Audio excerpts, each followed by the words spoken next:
Pumunta kami sa gubat dito malapit sa amin para manguha ng mga makakain na mushroom at nagulat ako nakakita kami ng malaking buto dito sa loob ng gubat. Kapag nagsisimula na ang autumn season dito sa Germany, palagi na talagang naulan at ito yung best time na mangunguha ng mga mushroom sa loob ng gubat. Ito yung ginagawang libangan dito ng mga tao lalo na dito sa amin na nakatira kami sa probinsya at maraming mga malalaki at malalawak na mga gubat. Mostly kasi mga gubat dito is protected talaga ng government. Though meron talagang nagmamay-ari sa mga gubat dito, syempre naman. Pero kahit sino, pwedeng manguha ng mga mushroom dito and it's free sa lahat. Ayan may mga oak tree. Sabi, ang hinahanap talaga namin is yung mga chanterelle mushroom. Kaya kahit may mga nakikita kami mga mushroom, hindi namin nakukuha. Pero ayan mayroong oak tree. Hindi ko alam kung saan ang puno nito pero ang daming mga ganito Hala shots, maybe we will bring we will summon like this and we will bring.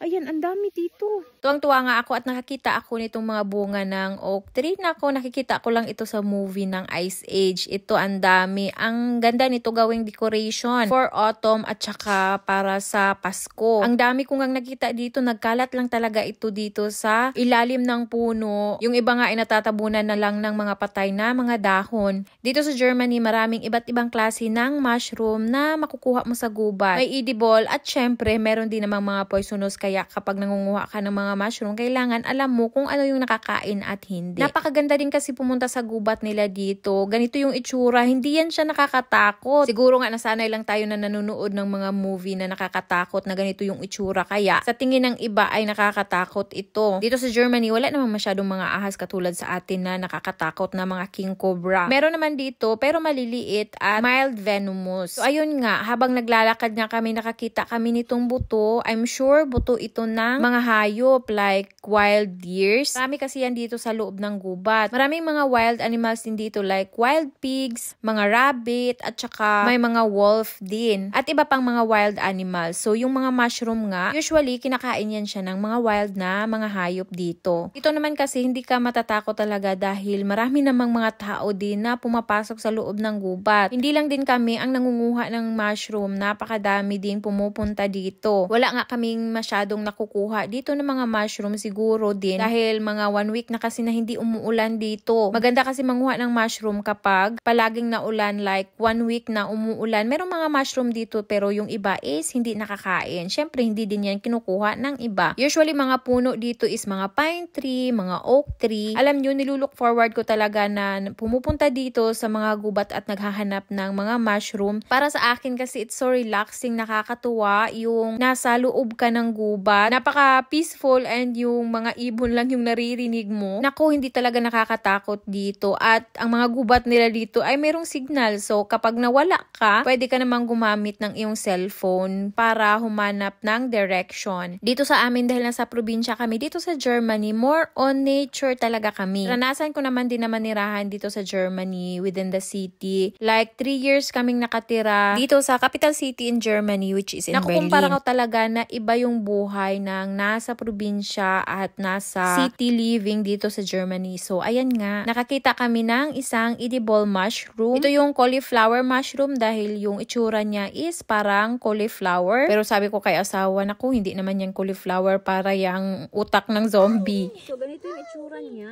Kamisin. Pero parang siyang old mushroom. Like that. Papa, Papa, handy. It smells like wood. Smells like wood.